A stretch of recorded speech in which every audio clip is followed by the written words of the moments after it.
Thank you, Ms. Fu Lee Mei, Managing Director of Securities Commission Malaysia, for her keynote address, Driving Corporate Governance with Malaysia's ESG Landscape. And I think she left us with a very important remark and reminder is that we must demand good corporate governance. Perhaps that's something we've been lacking of. So from now onwards, remember that very important nugget that left or given by Ms. Fu Lee Mei. Thank you very much, Ms. Fu Lee Mei. Let's quickly move on to the next session, which is the first Firestarter talk on net zero business and climate transformation. So without further ado, please welcome Mr. Ned Bullard, Chief Content Officer of BloombergNEF.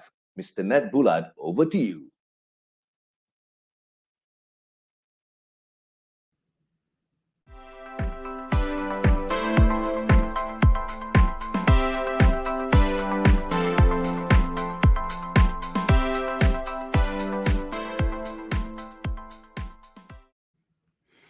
Rahim, thank you for that very kind introduction. Good morning to everyone joining in Asia. It's good evening for me here in the United States. And thank you to everyone at the UN Global Compact Malaysia for hosting this very thoughtful, very thorough, and very timely event. I'm here to bring a brief few sets of insights on the things that I think that myself and my colleagues at BloombergNEF would identify as part of business transformation in the world of sustainability, what's happening. And as I thought about it, I decided to call this presentation Sustainable Momentum. So without much other than that, I'm going to hop right into my slides. So if I could have the next slide, please. The first thing that I want to begin with is a sense for exactly how much renewable energy investment there has been, or rather we call that energy transition investment. If I could have slide number 1, please.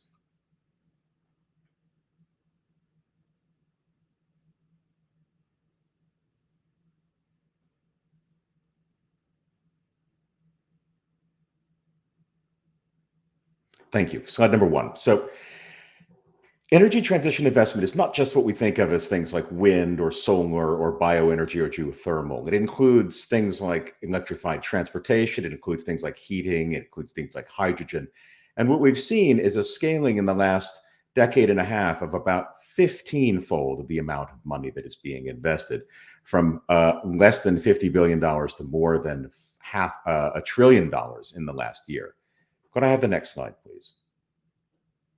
And one of the things that goes along with that trend of investment is this extraordinary decline in costs for some of the key technologies that we have for driving energy transition in particular, but increasingly transition in transport as well. So you can see here that the cost of most of the new bulk renewable energy sources is quite low. It is also quite converged at a range that makes it competitive with many other sources of power. And I'll tell you about that on my next slide, please. So this is a little map that my colleagues and I run every 6 months, and it shows what parts of the world have a competitive landscape for renewable power. And what's really extraordinary is that in the second half of 2021, our analysis says that for anything that is being built new right now, either wind or solar power is the cheapest option for about 2/3 of the global population, for about 3/4 of the global GDP, and most important from an energy perspective, for 91% of all electricity generation in the world. Next slide, please. And we may see a lot of momentum that is a bit hard to detect unless you look very closely in the world of transportation. And most of you are now aware of the world of electrified transport, what that means for vehicles, not just on 4 wheels, but in particular in the region for 2 wheels and 3 wheels. But the momentum of the last couple of years and the last couple really of quarters has been pretty extraordinary. We're now at a point where 10% of all new passenger vehicle sales are electric. They have a plug on them. Some of those are plug-in hybrids, but the vast majority are purely electric vehicles. And this, if I'm honest, even from an analyst perspective, is faster than people have been expecting until quite recently. We're starting to run a little bit ahead of where even informed analysis had us looking a few years ago. We're going to see more sales momentum. We're going to see more models on offer. We're going to see more competitiveness in 2, 3, and 4-wheel vehicle sectors, and those 4-wheel vehicles scale up to even bigger vehicles. And I think that we should watch very carefully to see how this evolves and to see what other industries it intersects with, what other elements of sustainability can be brought into this discussion around transport. Next slide, please. Now, obviously, all of these things that happen have to take place with financing around them. And one thing that's also been quite extraordinary is the scale and momentum of sustainable debt markets. And that's not just things like green bonds, with which everyone is very familiar, but it's also green loans, sustainability-linked loans, and sustainability bonds. And the upshot of all of this is that a sector that was $27 billion just 8 years ago is already, in the first 10 months of this year, more than $1.1 trillion. So already a world record, and we're not even yet at the end of the year. And as you can see, the growth is pretty consistent in almost every sector of sustainable debt. So the things that are going to drive sustainability obviously need to be financed. And the financing that is done for those, largely through the debt markets, is growing, and it's expanding, and it's very, very robust. Next slide, please. Now, there's also another earlier stage of funding that I want to highlight because it's increasingly important in the ASEAN region. And that is what we would call climate tech venture capital. So early stage private markets investment in technologies. We often refer to these as hard tech or deep tech challenges, things that are not just making a consumer app or an enterprise software as a service offering, but things that are getting deep into the worlds of power, transport, industry, buildings, increasingly food and agriculture, increasingly things such as direct air capture, removing carbon dioxide from the atmosphere. But a really rich landscape of funding has evolved. We're at more than 35 billion so far this year. For reference, the highest year ever prior to this was only about 18 billion, and we're not even yet at the end of this year again. Next slide, please. Also, corporations are playing a very important role. So we see about 100 gigawatts worth of power that has been acquired or spoken for by large corporations that want to buy renewable energy around the world. As you can see, that's mostly at the moment a game that is happening in the United States and North America and in Europe as well. But not only is it growing in Asia, it will have to grow in Asia. The sustainability commitments, the scale of electricity markets, and the opportunity really to green supply chains is going to really compel so much of this next 100 gigawatts worth of growth to come from the region. Next slide, please. Companies are also making very important commitments to not just reducing emissions, but doing something also extremely valuable, which is measuring those. As Michael Bloomberg of Bloomberg itself likes to say, you cannot manage what you cannot measure.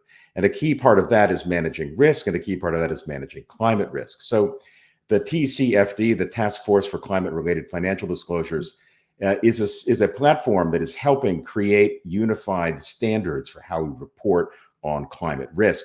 It now has more than 2,500 members. It's come up in just 4 years from barely over 100. And so this, at the governance level, is a very important evolution that we're seeing within big companies and big corporate sustainability. Next slide, please. We're also seeing companies commit not just to monitor their risk, but to actually do something about hitting the targets of the Paris Agreement. And that is a group called the Science-Based Targets. This has more than 2,300 members at the moment. And the Science-Based Targets Initiative is working with companies to align themselves with the goal of the Paris Agreement. That's substantially below 2 degrees of warming by the middle of the century. And companies that join have to tell how they're going to do it. They need to show their work on what they're planning, and they have to get approved of their plans. But what we see now is more than 2,300 companies in all different ranges of geographies and sectors and types of markets are all aiming themselves towards a goal of reaching the Paris Agreement and are binding themselves to doing so. Next slide, please. And finally, I want to leave a last image here, which is of the really extraordinary pace with which we have seen net zero enter not just the political lexicon, but actually enter into the realm of policy and eventually real concrete action. At the beginning of 2020, about 1/3 of global emissions was covered by some kind of net zero target. Some of those are extremely binding. They're legislated already. Some of them only have a government position in place, or they're being discussed in legislatures. But either way, there was about 1/3 of global emissions that had some form of net zero target. As of the beginning of this month, that number is now 89%. We're at a point where almost 9 units out of 10 of global emissions have an expectation that they will find their way to net zero, but between either 2050 and 2060, depending on the country. So this is really the most significant of all of these things, the momentum behind the momentum, so to speak, and one that I think gives us a great deal of hope for the direction, the scale, and ideally the speed with which a deep decarbonization and greater sustainability could occur. So that's my final slide. I want to say thank you to all of you for joining. I wish you all of the best for the rest of the conference, and I look forward to any comments that you might have on any of the content presented here. Thank you very much.